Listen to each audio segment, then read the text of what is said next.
Okay, so welcome. Thank you for joining this morning. And we are still talking about Narad Muni and King Parcinabarhi. This is amazing. I think this is one of the longest conversations we've had that Narad Muni is giving to King Parcinabarhi. And hopefully it will be successful. Well, I don't think there's any doubts that it won't be successful, but there's so much for us to learn from there. So let's make a start. So Narad Muni is saying to King Parcinabarhi, he says, the living entity labors under the body conception of I am this, I am that, my duty is this, and therefore I shall do it. These are all mental impressions, and all these activities are temporary. Nonetheless, by the grace of the Supreme Personality Godhead, the living entity gets a chance to execute all his mental concoctions. Thus, he gets another body. So you have your desires, and then accordingly, you will be allowed to fulfill those desires with another body. As long as one is absorbed in the body conception, his activities are performed on that platform. This is not very difficult to understand. In the world, we see that every nation is trying to supersede every other nation, that every man is trying to advance beyond his fellow men. All these activities are going on under the name of advancement of civilization. There are many plans for making the body comfortable. And these plans are carried in the subtle body after the destruction of the gross bodies. So we were talking about the subtle body last week as well, that it's more about the subtle body, which we don't think about. It's more about the subtle body than the gross body, because the gross body keeps changing. The subtle body is still there, same, every storehouse of desires and memories is all there. It's not a fact that after the gross body is destroyed, the living entity is finished. Although many great philosophers and teachers in this world are under the impression that after the body is finished, everything is finished. This is not a fact, because they don't think about the subtle body. Narad Muni says in this verse that at death, one takes his plans with him, and to execute these plans, he gets another body. This is called Punarbhav. When the gross body is finished, the plans of a living entity are taken by the mind. By the grace of the Lord, the living entity gets a chance to give these plans shape in the next life. This is known as the law of karma. As long as the mind is absorbed in the laws of karma, a certain type of body must be accepted in the next life. Karma is the aggregate of fruity activities conducted to make this body comfortable or uncomfortable, probably in the mode of ignorance. We have actually seen that when one man was about to die, he requested his physician to give him a chance to live 4 more years so that he could finish his plans. This means that while dying, he was thinking of his plans. After his body was destroyed, he doubtlessly carried his plans with him by means of the subtle body, composed of mind, intelligence, and ego. Thus, he would get another chance by the grace of Supreme Lord, the Super Soul, who is always within the heart. Yeah, I've seen this many times. People have so many plans. They think, oh, only if I had a bit more time, I could do this, I could have done this. Or they want to see their sons and daughters or their grandchildren getting married off like that. There's so many desires and plans in the head, but they're all left behind. So, sarvasya cham hriday sanavishto matha smriti jnanam apahanam cha. In the next birth, one acquires remembrance from the super soul and begins to execute the plans begun in the previous life. This is also explained in Bhagavad-Gita. In other words, Ishvara sarva bhutanam hriday deshe arjun tishtati brahmayan sarva bhutani yantra rudani mayaya. So this is the remembering and the forgetting concept.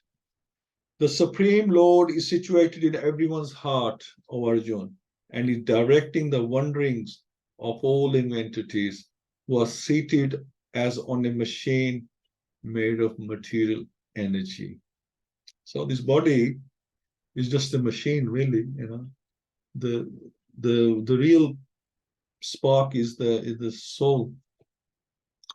So let's do a prayer. Mukham kroti vachalam pangum langite grim yad kirpata humandeshi gurundin taranam pramananda madam shitne ishwaram naram namaskritya naram cheva nrotamam devim sasvit vyasam tato jayamudiriye nashta prisha badreshu nityam bhagavad sevya bhagavati uttam shloke bhakti neshtaki Om Namo Bhagavate Vasudevaya Om Namo Bhagavate Vasudevaya Om Namo Bhagavate Vasudevaya Hare Krishna.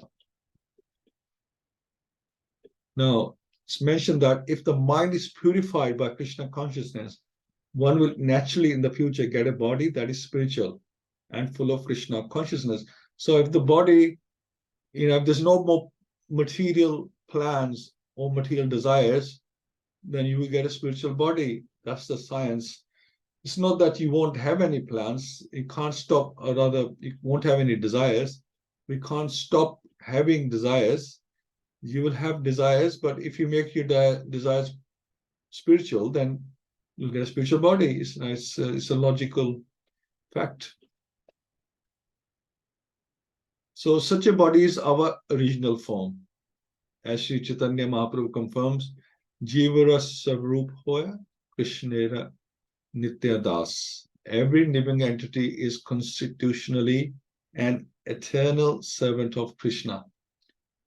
If a person is engaged in the devotional service of the Lord, he is to be considered a liberated soul even in this life. If you've given up material plans, material desires, and you're following spiritual plans, spiritual desires, then you're liberated. Because the person who is bonded with material, by material energy, he's the one who's, he's bonded, he's in shackles. So when you give up those material desires, then you are liberated. O King, all good fortune unto you. The mind is the cause of the living entities attaining a certain type of body in accordance with his association with material nature. According to one's mental composition, one can understand what the living entity was in his past life, as well as what kind of body he will have in the future. Thus, the mind indicates the past and future bodies. Interesting. So the mind is the index of information about one's past and future lives. If a man is a devotee of the Lord, he cultivated devotional service in his previous life. Similarly, if one's mind is criminal, he was criminal in his last life. So you brought, excuse me, so you brought those impressions from a previous life. In the same way, according to the mind, we can understand what will happen in a future life. In Bhagavad-Gita, it is said, Udvam gajanti sattvastaha madhyati tishtanti rajasaha jaganya gun briti stha ado gajanti tamasha. Those situated in the mode of goodness gradually go upward to the higher planets. Those in the mode of passion live on the earthly planets, and those in the mode of ignorance go down to the hellish worlds. So we carry our conception accordingly to what state we are in. We carry our conception to the next life or destination. So sometimes in a dream, we see something never experienced or heard of in this life. But all these incidents have been experienced at different times. So Nadaman is saying that it's not something the mind has created, or it might be a combination of things, but something we have experienced before in different places and different conditions. In dreams, we sometimes see things that we have never experienced in the present body. Sometimes in dreams, we think we are flying in the sky. Yeah, I think I've definitely have that, and I think we've all experienced that at one point or other. although we have no experience of flying. This means that once in a previous life, either as a demigod or astronaut, we flew in the sky. The impression is there in the stockpile of the mind, and it suddenly expresses itself. It is like fermentation taking place in the depths of water. It sometimes manifests itself in bubbles on the water surface. Sometimes we dream of coming to a place we have never seen, known, or experienced in this lifetime. But this is proof that in the past life we experienced this. The impression is kept within the mind and sometimes becomes manifest either in a dream or in thought. The conclusion is that the mind is the storehouse of various thoughts and experiences undergone during our past lives. So the mind doesn't die, body dies, the mind is carried on to the next body, and it carries all these impressions and thoughts and experiences with it. And they're all there. And although we got a new body, we might not remember any of these things, but Super Soul is there in the heart. He will remind us from time to time.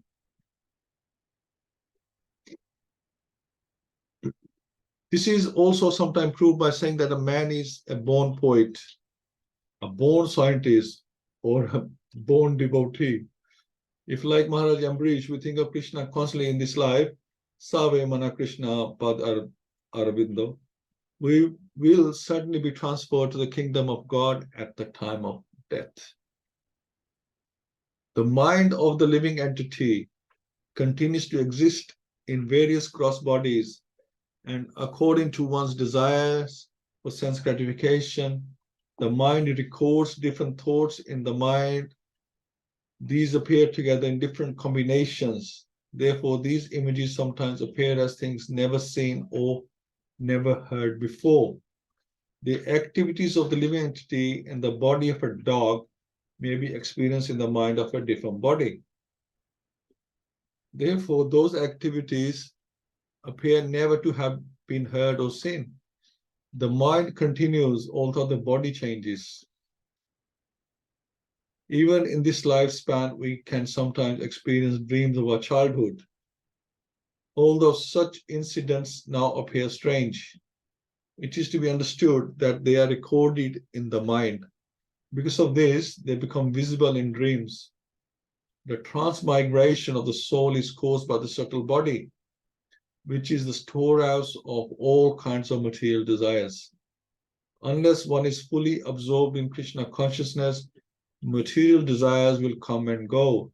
That is the nature of the mind, thinking, feeling, and willing. As long as the mind is engaged in meditation on the lotus feet of the Supreme Personality of Godhead, Krishna, the mind will desire so many material enjoyments. So if it's not engaged in the meditation on the lotus feet of Supreme Personality of Godhead, then it will focus on material desires and material enjoyments. Sensual images are recorded in the mind in chronological order, and they become manifest one after another. Therefore, the living entity has to accept one body after another. The mind plans material enjoyment, and the gross body serves as the instrument to realize such desires and plans. This is why we are given this body. The mind is planning, then you need a gross body to enjoy or do the action of those plans. The mind is the platform onto which all desires come and go. Srila Narottam Das Thakur therefore sayings, Guru Mukha Padma Vakya, Chitate Koriya Ekya, Arna Karyo Mane Asha.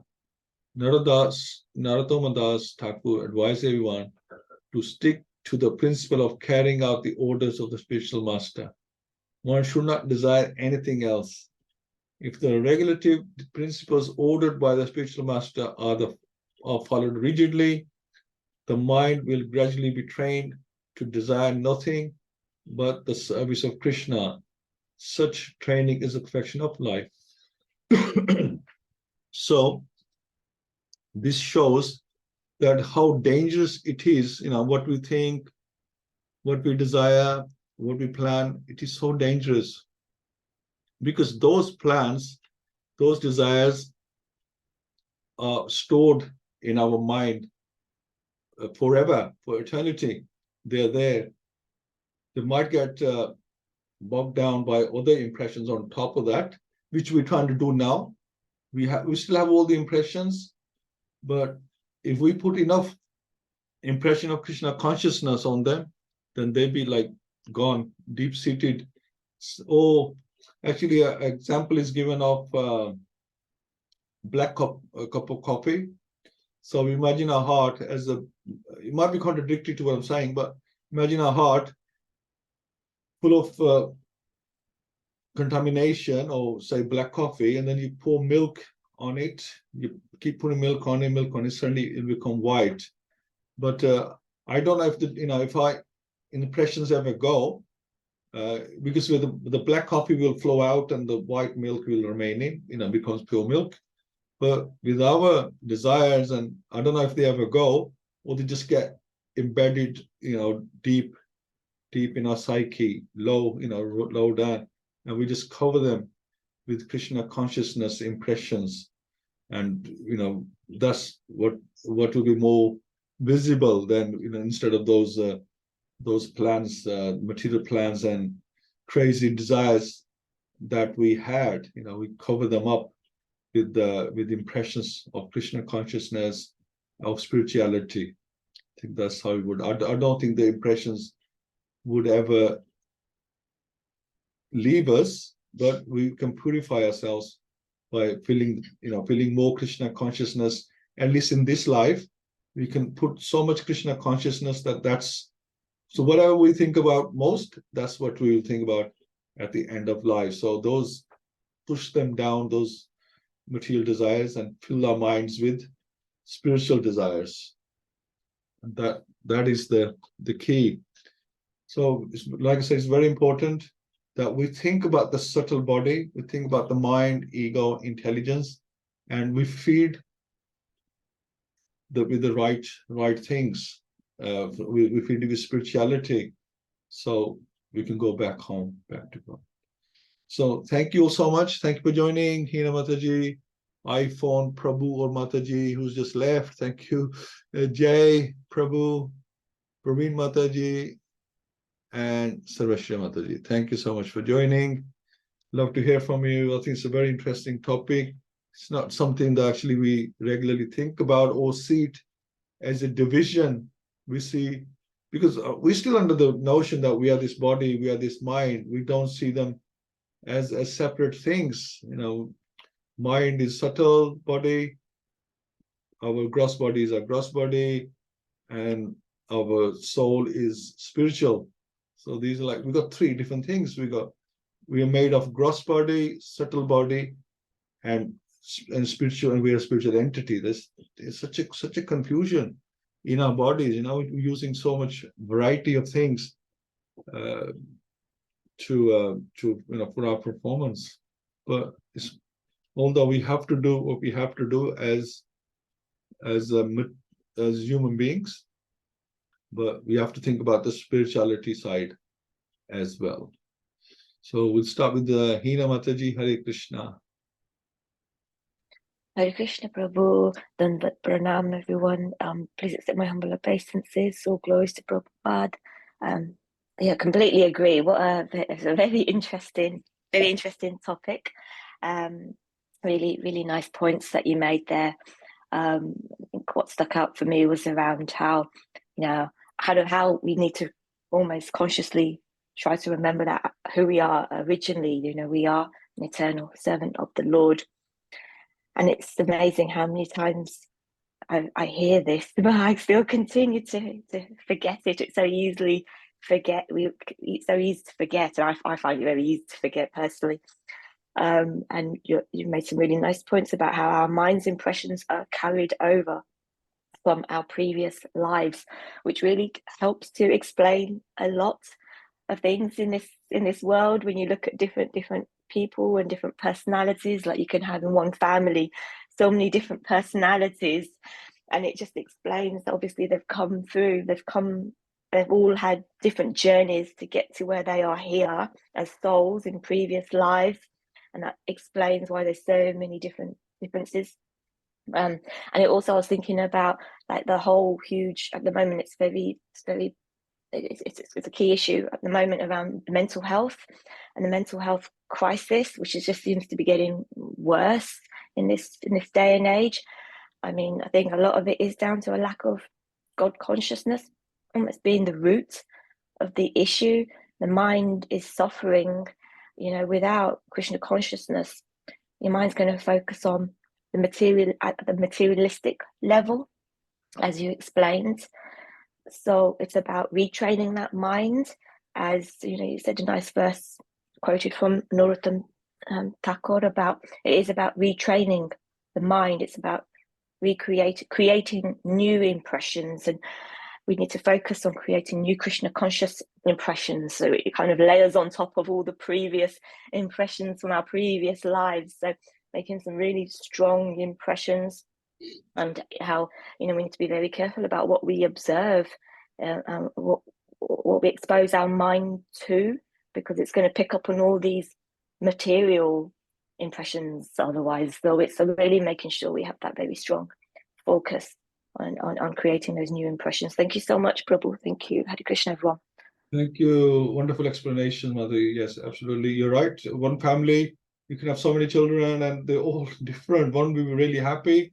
So another one a little bit miserable. You see it all the time. You think, live in the same family, same house, go to the same school and same nurturing. How can, one person, like even from like very young age, actually, not even school age, very young age, children when they're born, one will be very happy, smiling, chatty. The other one will be very quiet, type, and they have come on different journeys, and you don't know what's stored in their mind. It's there, and give them that kind of personality. Yes, so thank you for picking on that point. And also, very important.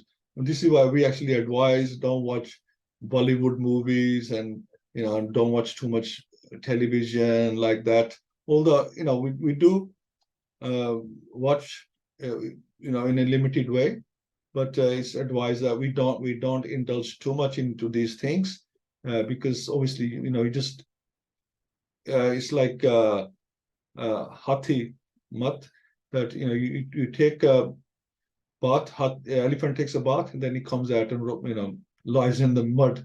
So it's like that. So that's what we're doing. We build good impressions, and then we take back the bad impressions as well from some of these things that we watch. And it's like pouring cold water over, we're getting hot in spirituality, and then we pour in cold water over it and slow us down again. So thank you so much for that. And Jai Prabhu, when the living entity forgets the Supreme Personality Godhead, Krishna, he give himself up to the modes of material nature. Being influenced by the modes of material nature, he identifies himself with the body and becomes attached to various activities to fulfill his material desires. Absolutely. So, Maya is there, ready and waiting.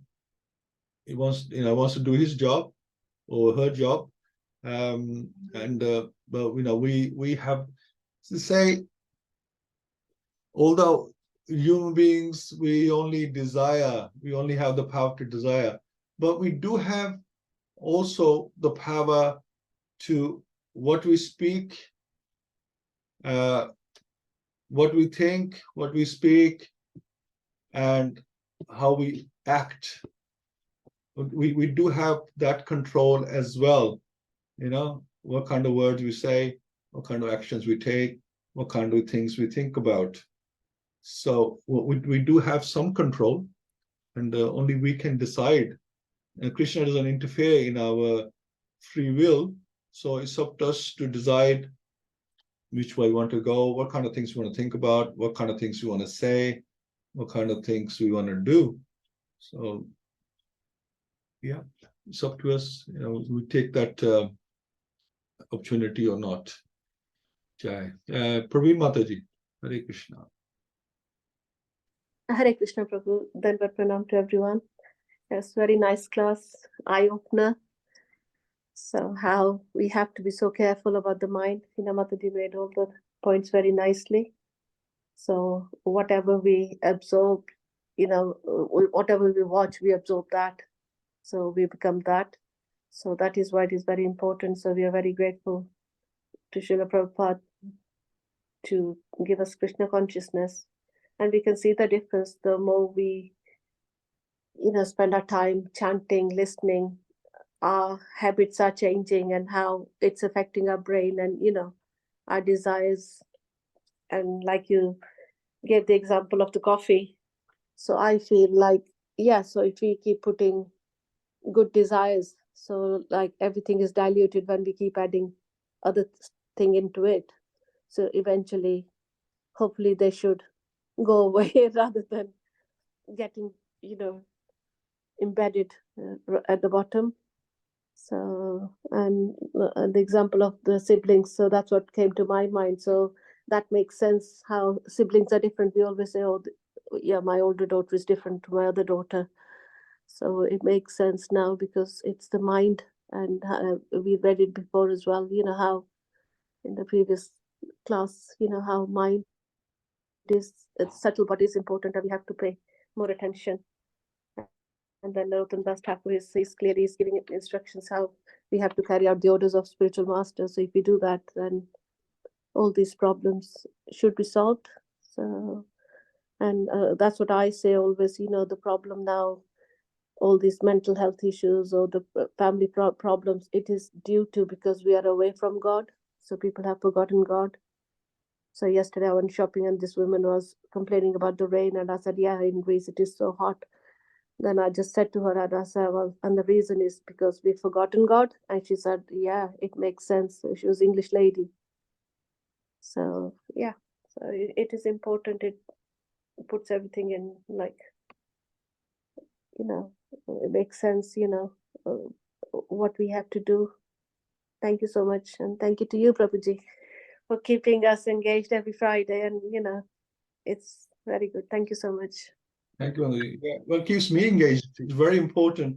And right, so this COVID, couple of years of COVID, and this mental issues that they actually rose, by a great amount because people around me, my friends, some of them said, look, oh, these are like friends I've known from before, coming to Krishna consciousness, and some of them, because they are like really social animals, they really need to go and indulge in social activity, and they're going crazy sitting at home. They're going crazy. I met one of my friends who came to see me, and he says, although he's very well off, he doesn't need to work. He took on a job. He took on a job so he could at least get some, people, get some exposure, in interaction with other people. And he was like counting. He came and told me, he goes, I used to count how many people I spoke to today, because he loves to chat. He loves to, but he's just talking about, he's not talking about God, but he's talking about stuff, and he just loves to chat. And so he was like, it's satisfying for him. I spoke to 10 people today or 5 people today. It's satisfying for him not to speak to anyone, face to face. Is really getting to him, at sitting at home. He was really going crazy. But at least for myself, I can say that I was lucky that we had Zoom association. We are reading the scriptures and we are associating like this. We are now, and that really helped. We didn't have to think about COVID. It actually gave us more opportunity to get association, to do more reading, to listen to more classes, and like that. I think it was really useful. Sunday programs as well. We had a chance to, get darshan of so many great speakers all around the world. So in that way, it was really beneficial. But again, it comes to what are you actually looking for? If you're a party animal, yes, there was no parties, and Boris knows that. He tried a party and he's still suffering. from the after effects of that, So this is the thing. If you're spiritually minded or you after spirituality, then in any condition, you can follow and take benefit of that. But if you want material happiness, then that comes as a price, right? Yeah, like they say in mode of passion, whatever you do, it looks good in the beginning, but then you get the results. So exactly, they were having good time, and now he's paid the price. And that's exactly what I say, Prabhuji, COVID, because I say it was a blessing, because that's when I did Bhakti Shastri and attending more classes. So yeah, in a way it was wrong, because my daughters, they're still suffering. They got long COVID. It's been 18 months. They're not been at work, or but otherwise I always say it was like a blessing for us, really. Spiritually was, Yeah, spiritually yeah, it was a yeah, blessing. yeah. Because it's unfortunate that even if after that people didn't connect to God, because that's when I said, at least now people should surrender. People are nothing. God, He's the controller, so He clearly has shown. So yeah, thank you so much, Prabhuji. Thank you, Mataji. Sarveshri Mataji, Hare Krishna. Hare Krishna, everybody. It's a nice class. It's about the mind, the difficult. Our mind is very difficult to control. And Krishna even says in Bhaman, when Arjuna says that he can't control his mind, he can control the wind, but he can't control the mind. Then Krishna says that it is very difficult to keep the restless mind, but it is possible by suitable practice and detachment. Practice, that means you have to practice. Otherwise it's very hard. If you can't practice, if you want to do anything material, you can do it spiritually, and but so you have to do it every day. Then you can control the mind, and the mind is a cause of the bondage, and the mind is a cause of liberation as well. They says the mind is like body is like our chariot, and for 5 horses is our senses, mind is a rein, and intelligence is driver. Sometimes mind overrides the intelligence, so we have to the rein, like so, have to hold the horses very carefully, so you can control the horses, control the mind, and through the mind, the senses. The mind orders the senses to do things. So the mind is the mind cause. And so we have to control the mind. We have to control the mind and put in full Krishna consciousness. And if we can do that, we have to read religious book like Bhagavatam and association with the devotees. Then you control the mind. Otherwise, at home, especially, it's very difficult on your own to control the mind. You keep on thinking of so many things about the household. When you have to do this. But once you get a session with the devotees, if it is going regularly, then your mind always engaged in Krishna, and then you will think of Krishna. Sometimes when you go to the classes and when you come home, you think about what you learned in the classes. That's how that's very important to have association and the spiritual master. So mind is master of all the senses. So if you control the mind, the senses will be controlled automatically. So you have to be by detachment and by practice. That's what Krishna says to Arjuna. Hare Krishna. Thank you, Mataji. Thank you so much. Yeah, control the mind. This is the hard part, isn't it? Controlling the mind, because mind is very chatur, is smarter than us, and it knows how to escape. It can escape in seconds. 1 minute you're thinking one thing, and then just drifts off totally somewhere different. Very difficult to control mind, but we have to keep trying. That's all Krishna wants, that we want to see us consciously trying to control the mind, right? And how do you convince the mind? By intelligence. Intelligence is higher. mind is higher than the senses, the dull senses, and the intelligence is higher than the mind, and the soul is higher than the intelligence, and the super soul is higher than the soul. So if we can strengthen our intelligence by, like what we're doing right now, by association, and also by understanding the scriptures, then we can try and speak to the mind like a neighbor, because that's what it is, our neighbor of the intelligence. So we can explain to it, look, this is not right, this is the right way, try and make some sense to the mind, and make friends with the mind, bring it to our level that we would like it to be. Otherwise, if it's allowed to roam on its own like a child, it goes into dangerous territory. So thank you so much. Narada, you want to say anything about the mind, maybe? Hare Krishna. It's so scary, when you hear classes like this. And I was thinking that definitely we have been trying for God knows how many births, our war with the mind, and still the war is going on with our minds.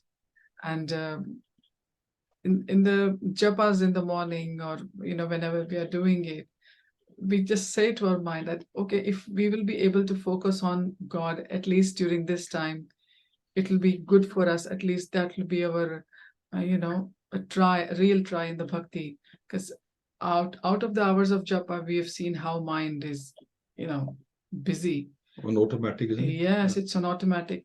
And even during the japa, it tries to go on automatic, because the more we ask our mind to just please sit on one side and let us hear to the japa, the more it will, become stronger against our desire of listening to japa. So yeah, we have to just keep trying. That's all we can do. That's all I can Convince feel. the mind. Convince the mind. Yeah, every moment, every day we have to convince. It's not that I have convinced it today and it will listen to me tomorrow. From moment to moment, we have to. And this is what Keshav Swami, he said to me when I asked him that, Maharaj, so difficult. How do we control mind? Maybe it's more difficult being a woman to, tackle the mind. And he said, moment to moment, you have to work with your mind. That's the only way. So yeah, let's pray for each other.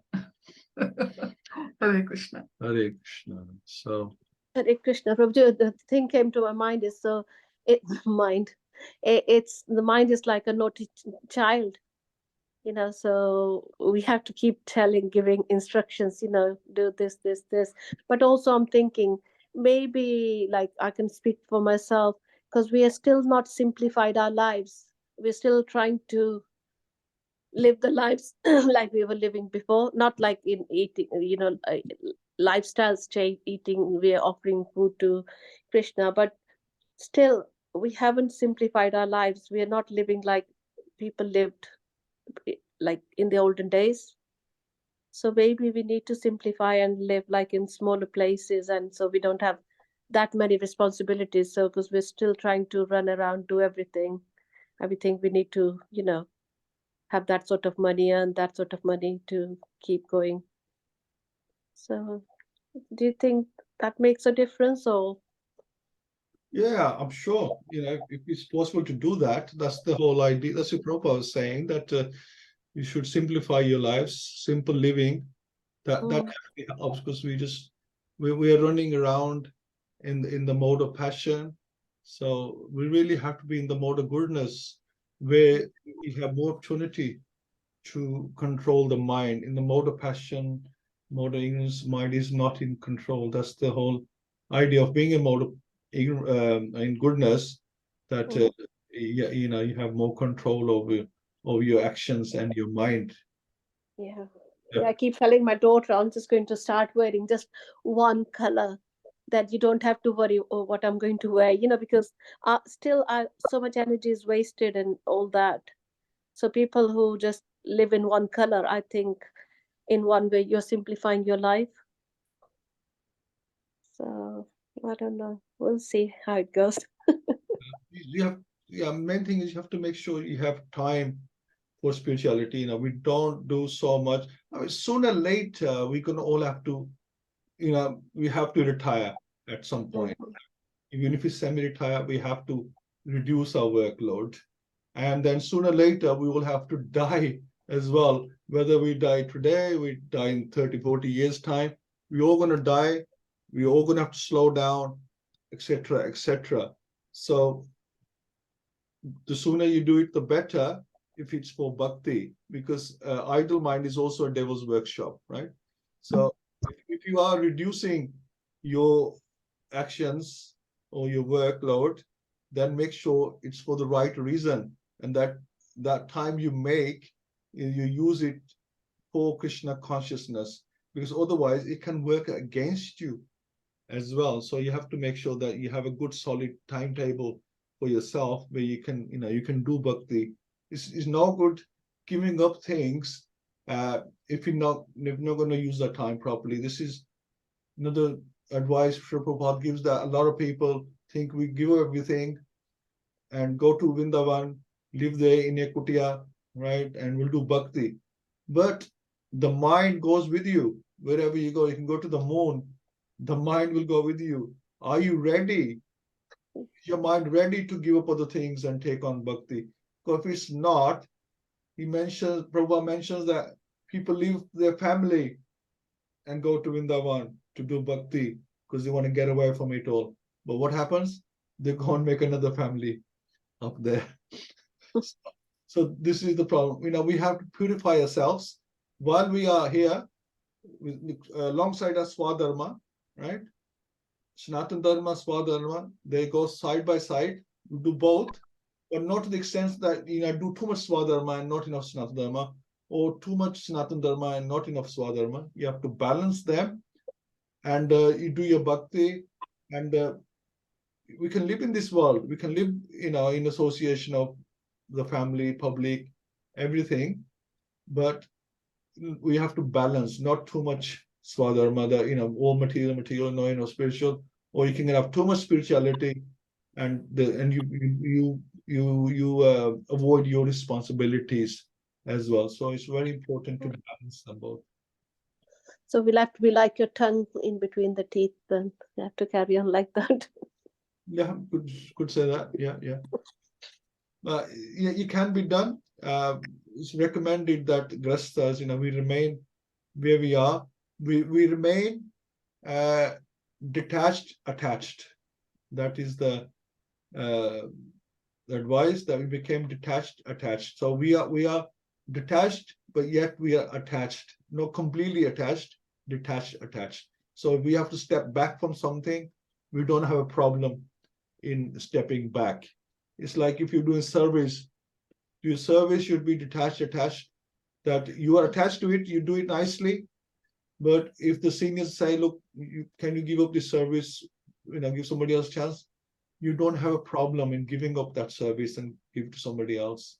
And then you take on the next detached, attached service, you know, you do your service properly. So we have to be in the condition of detached, attached, and to live like that. Not, I have to give up everything because I'm so attached. Well, don't give it up, but become detached, attached. That's the way. You know, you can still be there, but don't be so attached to it that you know, anything that is out of place, it causes you grief and problems and upset. You know, we shouldn't be in that kind. And plus, we can't give up that. You know, if something is a little bit moved, that, you know, we can't give up the grief. We should be able to just say, yeah, that's fine. Okay, what Krishna wants, that's okay. It's like Arjun, when Abhimanyu was killed, he was obviously, you know, his father is very upset, very emotional. You know, he grieved for his son, so there was no problem with that. But then he was ready to go into his action, is what he was asked to do, go back to and fight. It's not that he gave it, no, I'm not going to fight now, and that's it. You know, my son is dead. So whatever is our lives, we have to continue with our service, our duty. That's the important thing. Hare Krishna. I hope that makes sense, Mataji. So yeah, so we can live, whether good times or bad times, we can live our family life and yet do spirituality, do a spirituality duty as well. Thank you, Mataji. Okay, let's do a quick couple of rounds. Swashi Mataji, Prami Mataji, start with Swashi Mataji. Hare Krishna. Nama Udishtapadaya Krishnapataya Bhutale Srimati